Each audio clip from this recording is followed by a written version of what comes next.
په بعضې کتابونو کې وانما لکل امرئ ما نوی هم را نقل کړي چې د هر یو کس دپاره هر هغه څه دي چې د ده نیت وي. که نیت صحیح وي یعنی اخلاص پکې پروت نو د اخلاص په سبب باندې هغه عمل چې دی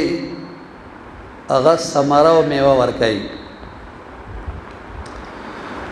په هغې باندې اجر او ثواب مرتب. که په نیت کې فتور راغی اخلاص پکې نه و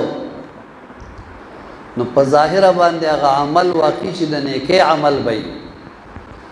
لیکن اجر او ثواب په هغې باندې نه ملاوي. د هغې دپاره جناب رسول الله صلی الله علیه وسلم مبارک درې مثالونه پیش کړي.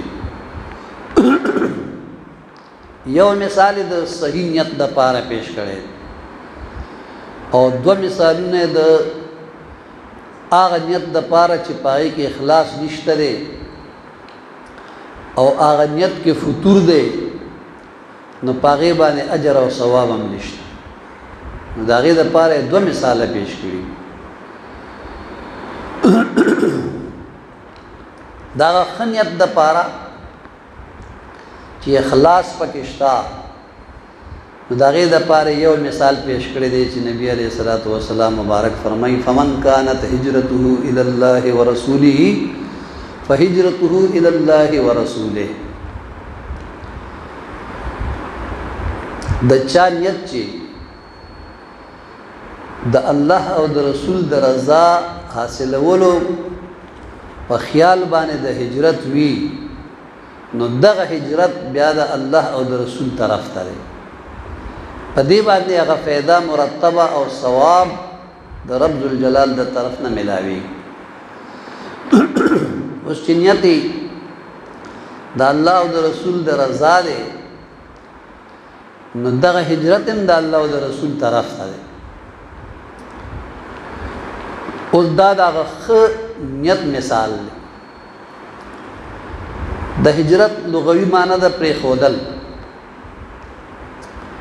او په اصطلاح د شریعت کې د الله د رضا دپاره د وطن د پرېښودلو نوم هجرت. هجرت په وخت د ضرورت کې د اعلی درجې عبادت.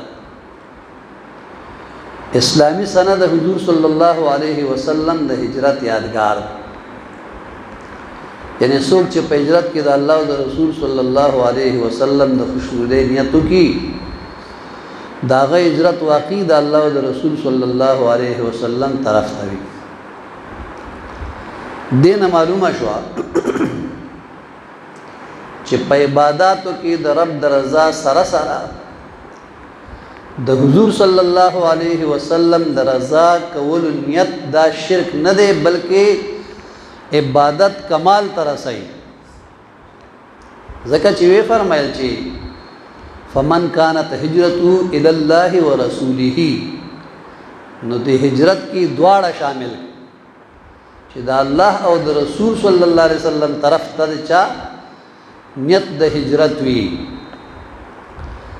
نو په عباداتو کې چونکه هجرت عبادت دی او په عباداتو کې د الله جل جلاله سره د رسول الله صلی الله علیه وسلم رضا یوځای کول دا شرک نه بلکې عبادت کمال ته رسوي. ځکه یې وفرمیل چې فهجرته الی الله ورسوله. بله دا ته هم معلومه شو چې د حضور صلی الله علیه وسلم دربار ته ورتلل دا د الله دربار ته ورتلل دي. چرته چې حضور صلی الله علیه وسلم تشریف فرماوي هغلته څوک ورشي نو د حقیقت کې ځان الله ته ورسو. د حضور علیه الصلاۃ والسلام د رحمت لمن ته ځان رسول د الله د رحمت لمن ته ځان رسول. په مکه مکرمه کې اوسېدل عبادت و لیکن چې کله ته حضور صلی الله علیه وسلم مدینه منورې ته هجرت فرمایلو اگر چلته کعبه مبارکه وا نور مبارک مقاماتو والتی سارے دل بیا گناو گرزیدا تر سوچ ورته بیا حضور صلی الله علیه وسلم نو راغلی نو دا غزه نه هجرت کول ضروری وګرځیدل بیا چې ورته محبوب علیہ السلام جلوه افروز شو نو بیا غل توسیدل عبادت وګرځید ومن كانت هجرته الى دنیا یصيبها او امرأة يتزوجها دغه مخ کی مثال د خنیتو اوس دا دو مثال د هغه نیت دي چې پای کې فطور وي اخلاص پکې نه ومن كانت هجرته الى دنیا او د چا هجرت چې د دنیا په خاطر باندې وي یصيبها دنیا به ورته ورشي دنیا به ورته حاصل شي په ظاهر د مهاجر دی ولیکن ثواب ورته نه ملاوي ځکه په نیت کې اخلاص نشته دی نیت کې فطور راغلی دی د الله او د رسول د رضا په مقابله کې دنیا طرف ته توجه او نیت ګرځېدلی نو هغه مقصود سر ته رسي دنیا ورته ملاویږي لیکن ثواب ورته نه ملاویږي دی په کم بیس دا خبره کړې په دې بیس دا خبره کړې وه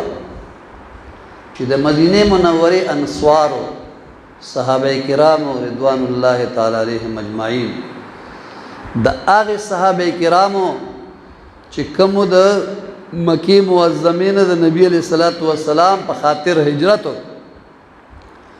او مدینه طیبه ترال نو دغه انصار صحابه کرامو د هغه مهاجرین صحابه کرامو سره یعنی داسي دایمی او شاندار ملمستی ورکا چې سبحان الله اویل په خپل کورونو باغونو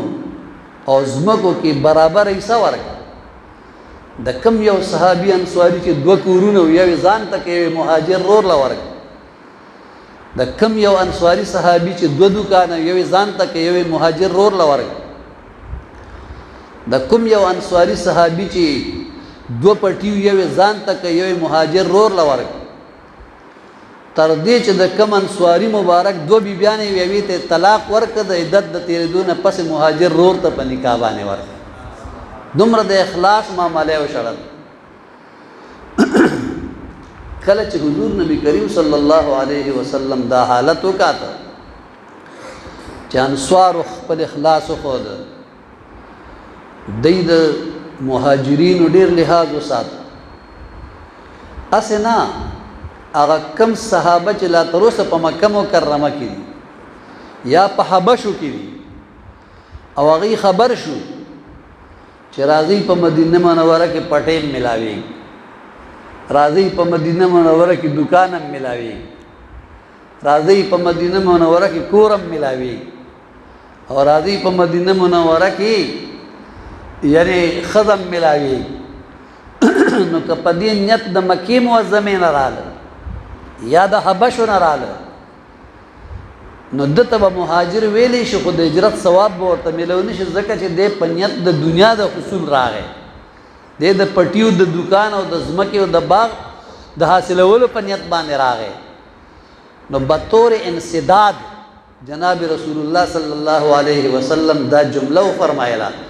چې ومن كانت هجرته الى دنیا یصيبها او کنه هجرت په دینیت باندې چې دنیا راته حاصل شي نو دنیا به ورته ملو شي خو ثواب به ورته ملو نشي بل مثال په مکه مکرمه کې یو زنانه وا چې هغه د ام قیس په نوم یادې ده ام قیس یو صاحب ورتوي ما سره نکاح هغه ورتوي ز مدینه منورې ته هجرت کوم ک ال ترا پسرالی نو په مدینه منوره کې د سره بهشک نکاح کوم نو د خپل د هجرت نیت نو خو چې د دینه دا خبره وره دا لاړ نو دیم ور پسې لاړ په ظاهر خو خلکو وی دیم مدینه منوره ته په هجرت راغ ولیکن د دنیت خدا چې د ام قیس سره نکاح نو د ام قیس سره د نکاح په خیال باندې د مکی معظمین مدینه منوره ته لاړو خدا الله محبوب صلی الله علیه وسلم خو سپټ ندی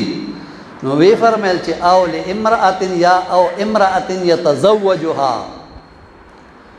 کچری دی یو خځه سره د نکاح د واده په خیال هجرت وک نو واده به وسره وشي خو ثواب د هجرت به ورته ملاو نشي. نګوره دا دو مثال د هغه دو نیتونو په باره کې وفرمایل چې کومو کې فطور کومو کې اخلاص نه و نو وی فرمایل چې ومن كانت هجرته الى دنیا يصيبها او امرأة يتزوجها کداغه هجرت د دنیا د حاصلولو په غرض باندې وو دغه نیتو دنیا به ورته ملاوي شي او کنه د یو خځه سره د واده نیتو نو واده به مو سره وشي. نو په ظاهر دی مهاجرینو خو چون کې نیت کې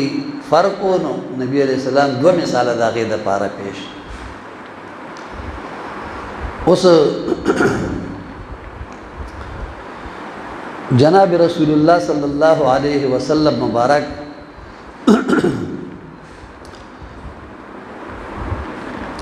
چې دا جمله و فرمایله